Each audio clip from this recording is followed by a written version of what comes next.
Hey everybody, John Savarino here, and this is Talking Money. In today's video, we're going to be discussing a concept called sequence of returns risk.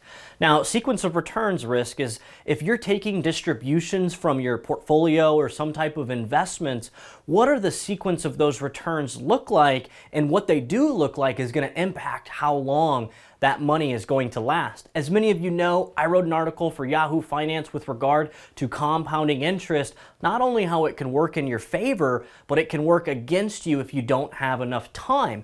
And that's where sequence of returns risk comes into play. So the example that I'm going to show you to explain it, we're going to have two fairly similar couples. We have Tom and Mary and Mike and Susan. You're going to see they both have $500,000 saved away in their retirement portfolio. They're both going to average a 6% positive rate of return on their portfolios, and they're going to need to take $25,000 distribution to supplement their income in retirement. And lastly, we're just going to say, hey, they need 3% more each and every year to keep up with inflation, to keep up with the cost of living. Now, you can see in Tom and Mary's situation, they have a couple or a few negative returns to start their retirement. Now, granted, they still need to take that $25,000 to live comfortably, but they're realizing a loss on their principal at the exact same time.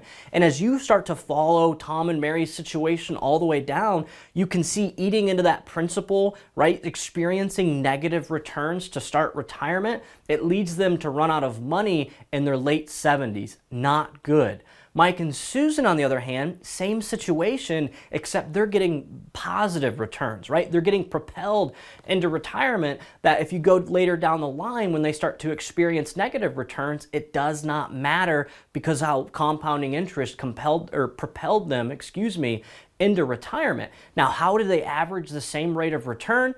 If you add up all those returns and divide by 30 in both columns, you're going to get a 6% rate of return.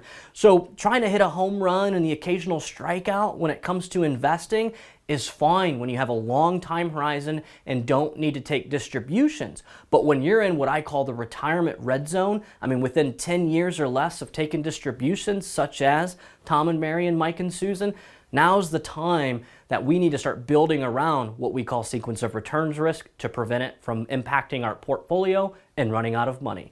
Now, hit that like button, comment, subscribe, hit the notification button, and as always, we'll talk money soon.